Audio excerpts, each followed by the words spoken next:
Pernah pada satu kali Ibnu Abbas melihat Rasulullah sholat sendiri jam 1 malam di masjid. Rupanya sholat sunat. Diikutkan oleh Ibnu Abbas dari belakang. Setelah diikuti, Rasulullah selesai 2 rakaat memandang ke belakang. Rupanya ada Ibnu Abbas. Rasulullah menarik tangan Ibnu Abbas supaya berdiri sejajar dengan beliau sholat sunat. Ibnu Abbas maju ke depan dan sejajar dengan Rasulullah.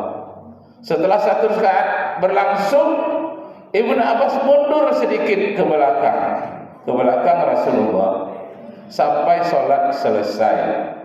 Dan Rasulullah tersenyum dan bertanya kepada Ibnu Abbas, "Wahai Ibnu Abbas, bukankah tadi aku tarik tanganmu ke depan sejajar denganku?"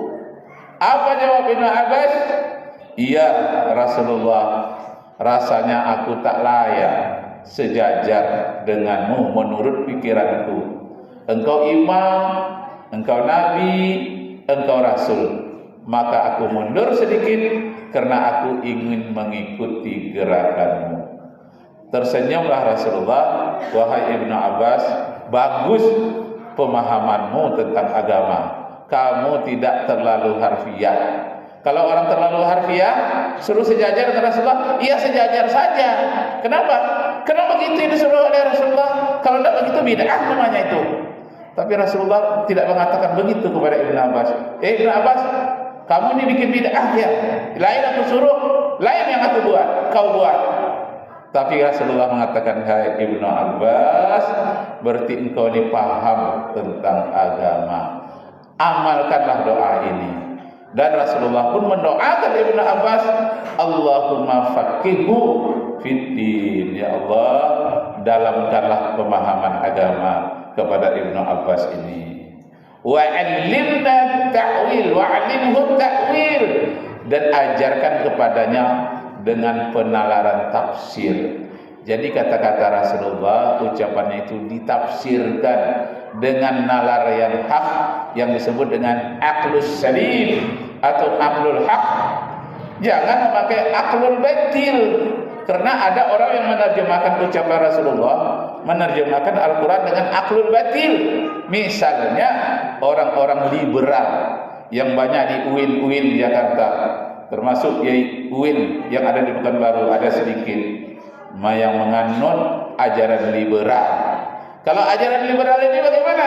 Dia ambil dari Al-Quran juga, tapi yang dipakai adalah aqlul batil. Misalnya dalam Al-Quran dikatakan Allah menciptakan manusia itu berpasang-pasangan. Jadi orang liberal menerjemahkan pasangannya itu siapa? Antara sama manusia. Kalau pasangan yang disenangannya itu laki-laki, boleh menikah dengan laki-laki katanya. Kalau pasangannya sesama perempuan, itu yang dia senangi, boleh. Itu tafsiran liberal. Karena menurut dia sudah buat tafsirnya, yang dikatakan pasangan itu adalah dia yang senang sama senang. Tak peduli dia laki-laki sama laki-laki, perempuan sama perempuan. Yang penting itulah pasangannya. Na'udzubillahi min zalik. Itu namanya tafsirul bil aqlil batil, penafsiran takwil dengan akal yang batil. Diancam oleh hadis Rasulullah SAW yang menyatakan, "Man fassaral Qur'an bi ra'yihi falyatabawwa maq'adahu minan nar." Siapa yang coba-coba menafsirkan Al-Quran atau hadis hanya dengan pikirannya saja, maksudnya akhlul batil, pikiran yang dikehendaki oleh hawa nafsunya saja, falyatabawwa maq'adahu minan nar, maka Allah Subhanahu wa taala menyediakan tempat duduknya di dalam api neraka. Jadi kaum muslimin yang berbahagia, itulah perlunya memahami Al-Quran, memahami nahwu sarafnya, dan mengetahui lahjah, intonasi, dan kemudian karakter bahasa Arab. Bagaimana karakternya bahasa Arab? Kaum muslimin yang berbahagia, dalam pergaulan umum biasa orang Arab memakai badal.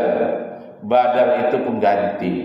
Umpamanya ja'al jaisu qaiduhu, tentara-tentara Mesir sudah datang ke Indonesia. Orang tercengang, kok tentara Mesir datang ke Indonesia? Pakai badal. Qaiduhu, yang datang itu generalnya saja, tapi disebut juga tentara Mesir datang ke Indonesia. Nah, begitulah banyak sekali dalam Al-Quran seperti itu. Misalnya lagi, Ar-Rahman 'alal arsy istawa. Ar-Rahman itu bukan Allah, tapi Ar-Rahman itu adalah sifat penyayangnya Allah. Kalau Allah itu nama zat, sedangkan Ar-Rahman nama sifat. Jadi Ar-Rahman 'alal arsy istawa artinya sifat penyayangnya Allah menaungi aras. Bukan Allah 'alal arsy, tapi Ar-Rahman 'alal aras. Artinya sifat kasihnya Allah itu menaungi aras. Istawa dalam makna istaula. Jadi bukanlah Allah yang bertengger di atas aras, karena Allah itu tidak bertempat, tidak di atas, tidak di bawah, tidak di kiri, tidak di kanan, tidak di luar, tidak di dalam, tidak berbentuk, tidak berupa. Dia tidak berdimensi apapun. Kenapa demikian? Karena Allah itu bukan benda. Yang ada di luar, di dalam itu benda. Yang ada di kiri ke kanan ada benda, atau disebut itu filsafat materialisme. Dalam bahasa Arabnya disebut dengan filsafat mujassimah atau filsafat musabbihah, orang yang menyerupakan Allah dengan manusia.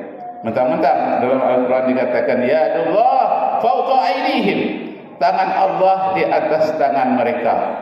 Lalu orang menggambarkan tangan Allah besar sebesar masjid, tangan manusia kecil saja. Itu bedanya. Bukan begitu, itu majazi, bukan hakiki. Yang dimaksud dengan tangan Allah itu adalah kekuasaan Allah Subhanahu wa taala di atas dari kekuasaan manusia. Kalau Allah bertangan pula sama dengan makhluk, bertentangan dengan ayat Al-Quran yang menyatakan laisa kamitslihi syai'un fil ardi wala fis sama'. Tidak ada yang serupa dengan Allah apapun yang ada